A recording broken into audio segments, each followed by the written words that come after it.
मैं इतने सालों से बॉम्बे में हूँ। तुम कभी सोचती होगी कैसी जगह होगी मेरी बम्बई?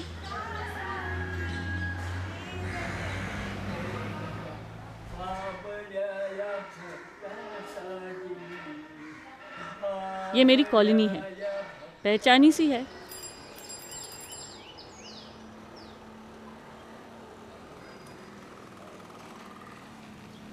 मैं कभी कभी सोचती हूँ मैं तो यहाँ फिल्में बनाने आई थी,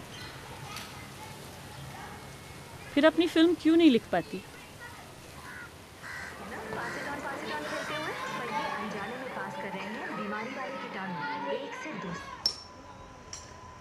मेरी कॉलोनी के पीछे गोरेगांव की एक्चुअली पूरी इंडिया की फिल्म सिटी रोड है।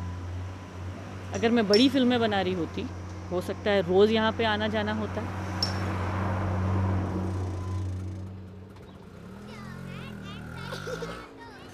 एक और फिल्म सिटी रोड है तो दूसरी ओर स्टेशन का रास्ता, काम पर जाने का रास्ता। यहाँ स्टेशन के पास एक पुराना बड़ा सा थिएटर हुआ करता था, ओडियन टाइप का।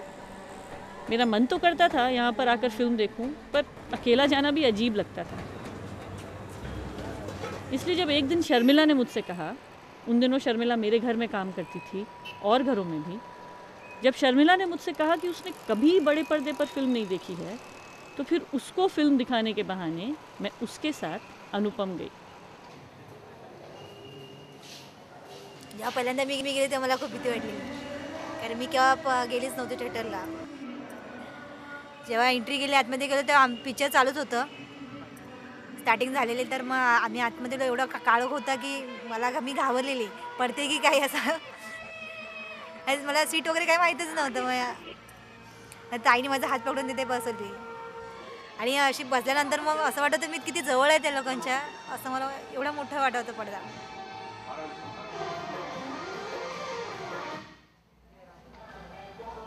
जेव्हा नंतर ब्रेकच्या नंतर झालं तेव्हा आम्ही उठलो, तेव्हा बघली बाल्कनी. बापरे, खालती एवढी जागा म्हणजे खोल होती की असं वाटलं पडली असते तर खाली.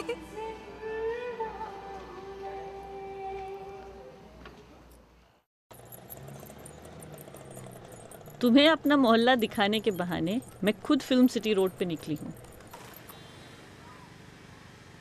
अगर इस सड़क पर सीधी निकल जाऊं, हो सकता है किसी स्टार की एसी वैन से टकरा जाऊंगी, पर सीधे तो पता नहीं कौन जाता है। ज़्यादा लोग तो इन गलियों में मुड़ते दिखते हैं।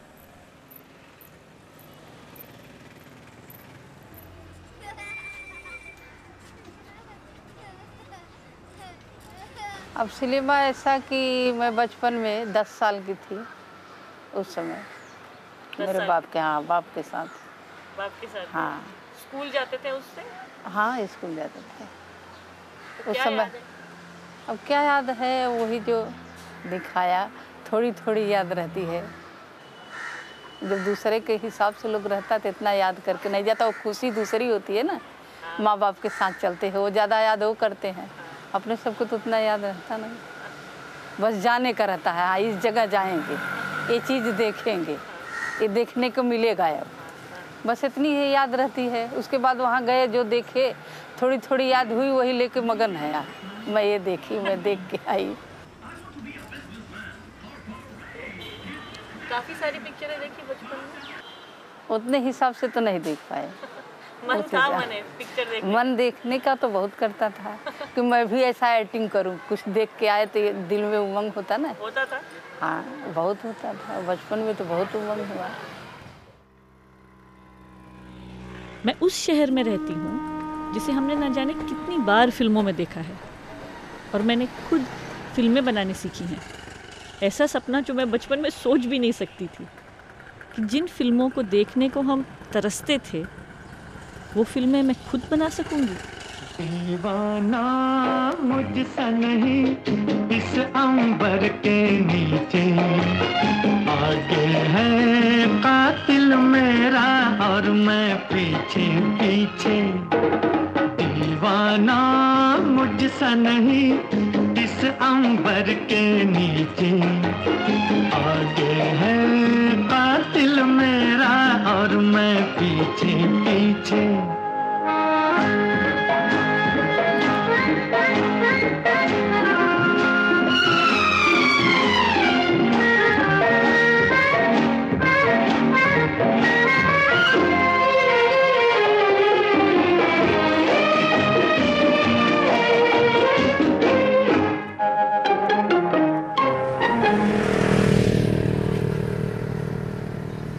कई बार कहानी गलत समझ में आती है।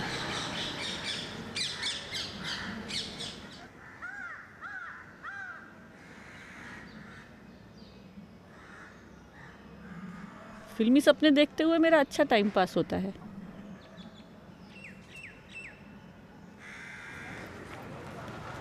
शर्मिला भी काम पे आते हुए इधर उधर की सोचती थी। उसने अपना एक सपना मुझे बताया था। माझी एक मैत्रीण आहे, तिच्या घरची परिस्थिती खूप गरिबीची आहे. ती पहिल्यांदा कंपनीत कामाला जायची. एवढ्या पगारात घर चालू शकत नाही म्हणून तिने तिथेच काम करणाऱ्या एका मुलीला विचारलं की कुठे नोकरी जास्त पगाराची असेल तर सांग. त्यानंतर तिने मॉलमधील एक नोकरी तिने सांगितली तिला. मग ती इंटरव्ह्यूसाठी गेली तिथे. एवढ्या मोठ्या मॉलमध्ये तिला नोकरी लागेल कारण तिला काळजी होती, पण सुदैवाने तिला सेल्स गर्लची नोकरी लागली.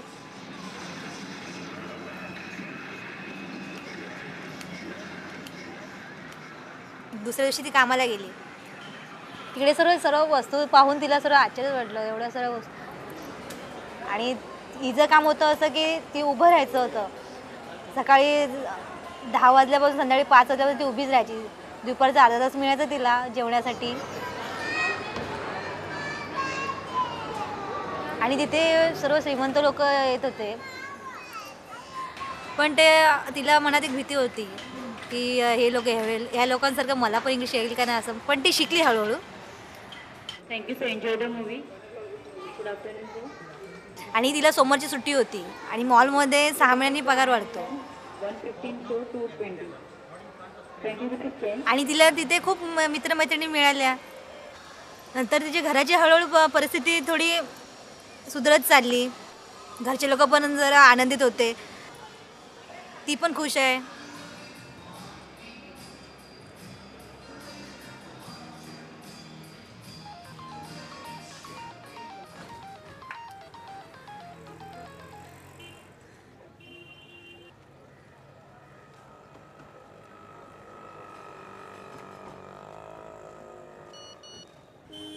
और समला, वो तो जैसे एक एक करके अपने सपने पीछे छोड़ती चली जा रही है। पहले तो मैं तो संगम में देखता था, दर्पण में, फिर राम और श्याम जोगेश्वरी में, हंजर में, गोरेगांव सम्राट सिनेमा, टोपी वाला, अनुपम, मलार, संगीता, नेवरा, कस्तूरबा, कांदिवली में मिलाप, सवेरा, बोरीवली में बोरीवली में उधर है 2-3 टाकीज है ये वेस्ट में।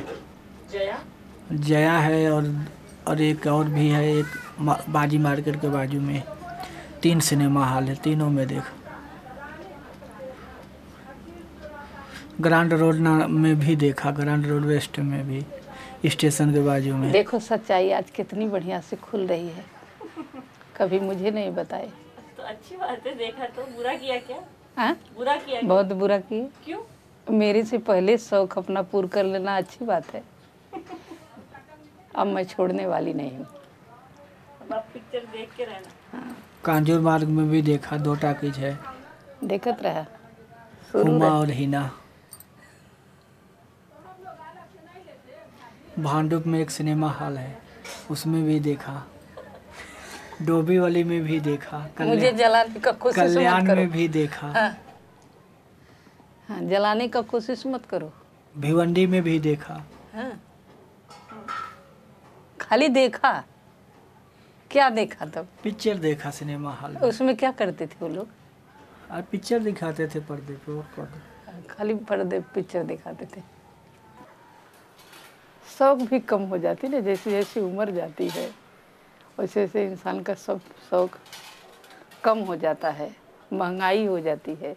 अब तो एक पहले इतना टिकट का दाम नहीं था, आदमी 100 रुपया लेके जाता, अपना नाश्ता भी कर लेता, टिकट भी कर लेता, घूम के चले जाते। अब तो 100 रुपया, 100, 150, 200 रखो खाली टिकट का। तो शौक जिसको है और भगवान दिया है तो रख सकता है, और शौक लाख हो नहीं है तो क्या क्या मेरे शौक नहीं है? मैं भी सोचती हूँ 10,000 की साड़ी पहनूं, मैं भी सोचती हूँ कि ब्यूटी पार्लर जाऊँ, मैं भी नहीं कुछ तो 3 लाख की गाड़ी में बैठ जाऊँ ना, नहीं ज़्यादा है तो मैं भी फ्लैट में जाऊँ, नहीं बड़ा मिले तो एक ही हॉल किचन मिले, क्यों नहीं शौक होता? शौक कब मरता है, कब मरता है शौक? कि जब 100 में एक भी नहीं मिल पाता तो 100 के 100 मर जाते हैं उसी लिए, और 100 में से एक आध दो पूर हो जाते हैं तब आशा लगी रहती है, चलो ये नहीं वो मिलेगा।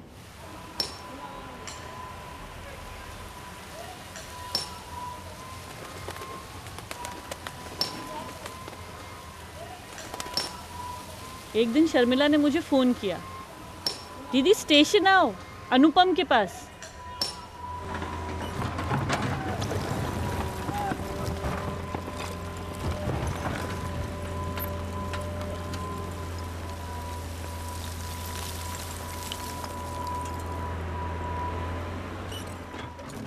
हां, मी तिकडून गेली तर आम्ही वरतून गेलो नंतर मधून तिथून थिएटरला आतमध्ये जायचं रस्ता हे होतं, दरवाजा होता तिथून आम्ही तिथून आतमध्ये गेलो तर त्या पडदा होता ह्या साईडला पडदा होता आणि सीट वगैरे खूप होत्या तिथे।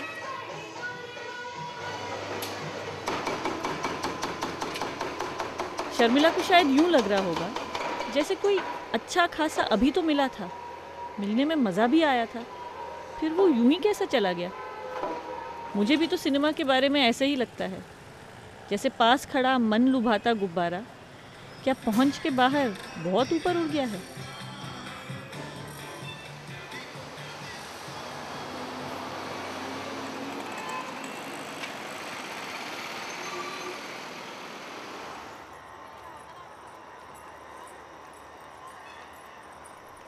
आज मैं थोड़ी फ्री हूँ, ये फिल्म बनाने को मिली है तो सारी मेहनत अच्छी लग रही है। सोचती हूँ कुछ अपने मन का कर लूँ, गोरेगांव को और नज़दीक से देख लूँ। फिल्मों का महंगा खिलौना तो शायद पकड़ भी लूँगी।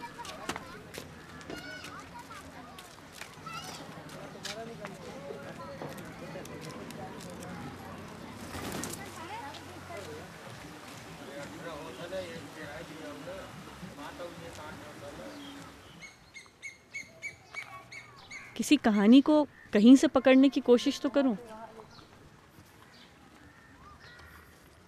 वो जो आम का झाड़ उस दिन आप दिखाए थे वो नीचे से घर से दिखता है क्या, ऊपर से? हाँ, दिखता है। वो जगह सामने तो जंगल में है। इस साइड। हाँ, है अंदर। फिल्म और कहानी तो शायद जरिया है वापस दुनिया में हिस्सा लेने के लिए। सब पहाड़ तोड़ तोड़ के बिल्डिंग खड़ा कर दी है, पत्थर पत्थर हो गया और तोड़ के और बनाएंगे ना, ऊपर तक बना देंगे। हाँ, फिर देखो। ऐसी तो ये शहर बना हुआ है। हाँ। जल्दी बॉम्बे आओ, फिल्म सिटी घूमने चलेंगे।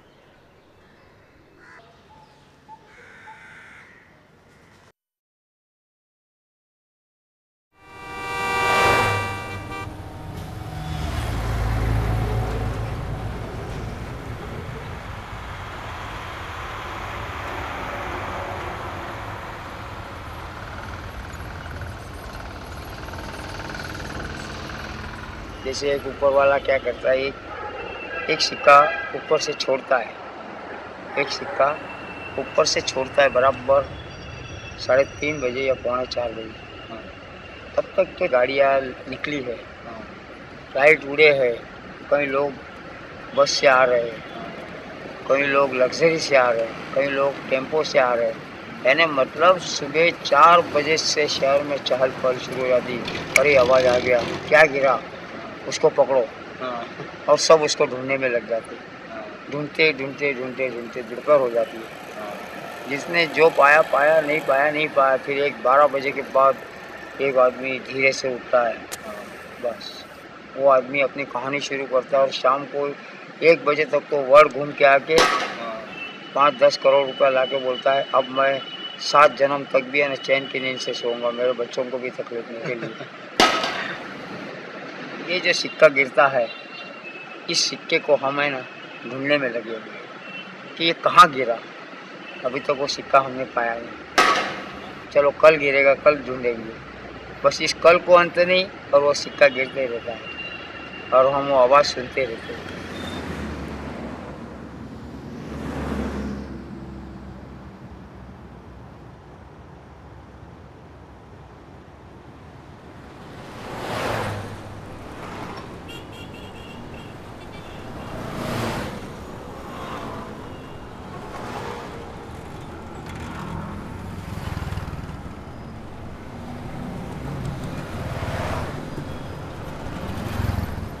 एक दौर वो था 15 साल पहले का कि जो मैं बम्बई आया हुआ था, बिना टिकट आया अहमदाबाद से, लेकिन रहने की सुविधा न होने से मैंने बस से सिक्योरिटी की नौकरी हासिल कर ली।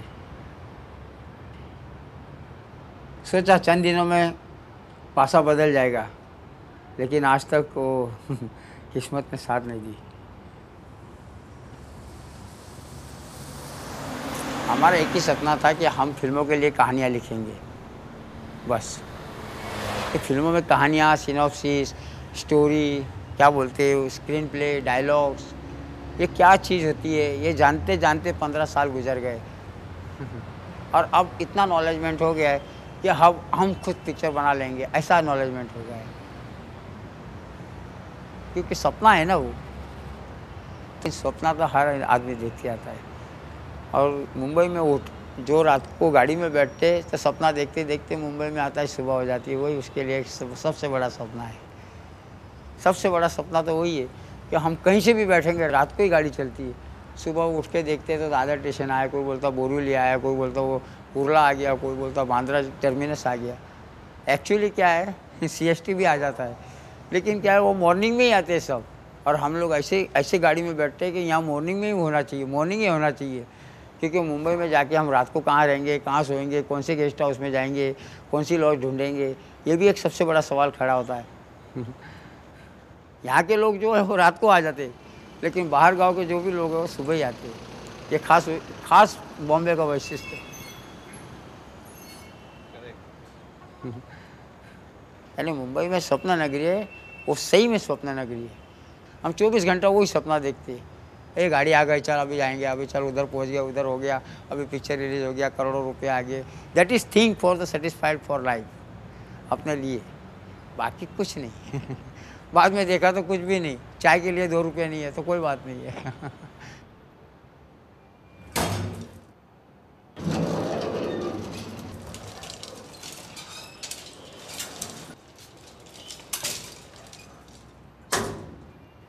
मिलते हैं हम लोगों से, लेकिन लोगों को ये बताते नहीं कि मैं राइटर हूँ, किसी को बताते नहीं। लोग आपस में समझ जाते हैं कि ये राइटर है, लेकिन वो मेरे से उम्मीद नहीं रखते। क्यों उम्मीद नहीं रखते पता नहीं। उनको कहीं ऐसा डर तो नहीं कि वॉचमैन है, थर्ड पर्सन से, उससे क्या बात करने का। अगर वॉचमैन है, इतना बड़ा राइटर है, तो वॉचमैन की नौकरी क्यों करता है, ये उनके सामने एक क्वेश्चन बन जाता है। और मेरे सामने उसका जवाब नहीं है। मेरे सामने एक ही जवाब है कि मैं सिक्योरिटी हूँ, ओनली फॉर सिक्योरिटी। मैं अपने पेट के लिए हूँ, मैं अपने गुजारे के लिए हूँ, मैं अपने वक्त के लिए हूँ, लेकिन उनके सामने तो ओनली सिक्योरिटी।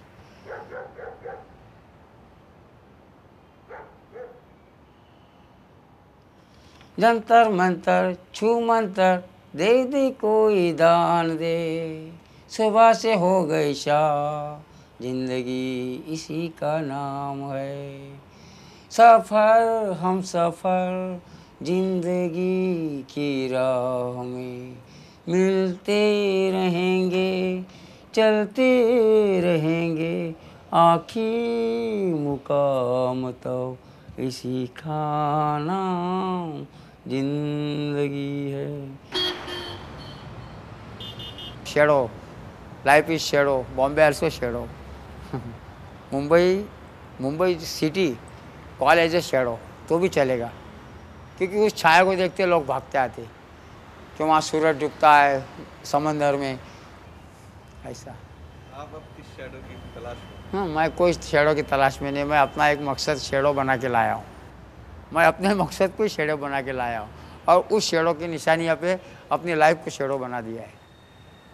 जो अपनी ज़िंदगी है तब तक शेडो है, खड़ा हूँ शेडो हूँ।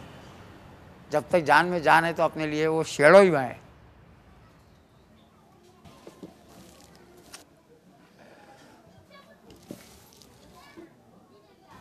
ये जो दिल्ली से मिला हुआ है ये है सरस्वती रत्न उपाधि। ये राष्ट्रीय एकात्मता का है। बस इतने बस उनको आए थे।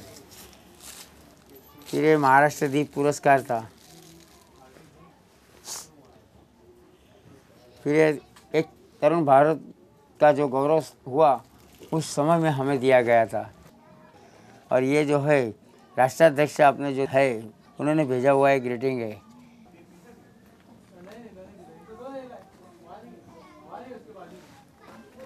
जो ग्रीटिंग उन्होंने भेजा था इतना भी अपने लिए काफ़ी है। नहीं कुछ मिला तो ये तो इज्जत मिली, इसमें भी हम खुश हैं। राइटर तो एक हिसाब से हम बन गए, लेकिन इसका एक आंख का सपना हुआ वो।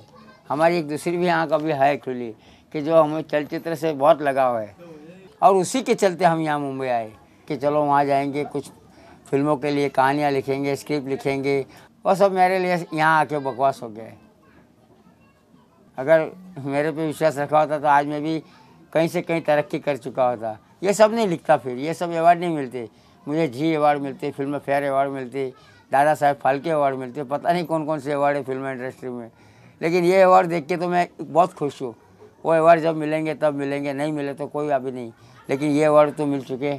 इतने तो कुछ नहीं, इससे भी कुछ है, काफ़ी है, ढेर से, लेकिन बताने के लिए इतने बहुत है।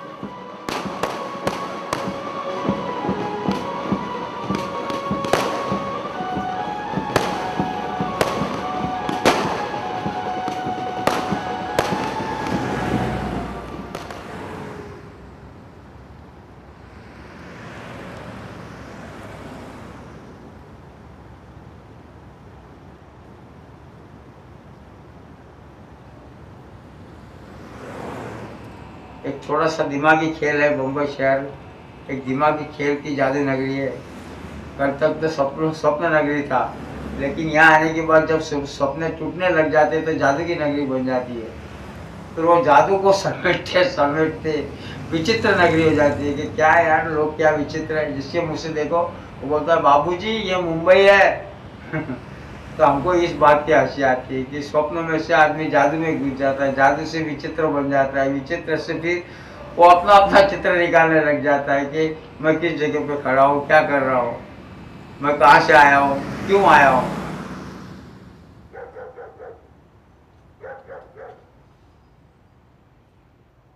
कुछ साल के बाद हमारी भी कहानी मिट जाएगी, लेकिन हम सपना टूटना नहीं देंगे। कहानी मिट जाएगी तो मिटने दो, लेकिन सपना टूटना नहीं देंगे। सपने में खोए तो खोए ही रहेंगे, ये भी एक बात है।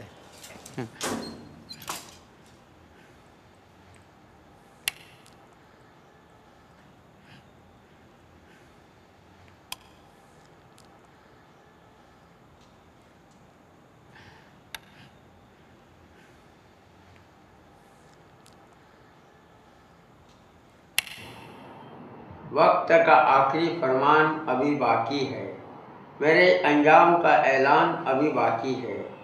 आप हमदर्दी से क्यों मार रहे हो मुझको, क्या मेरे जिस्म में कुछ जान अभी बाकी है। जिंदगी आपकी है, उससे अपनी भी एक भूली हुई पहचान अभी बाकी है।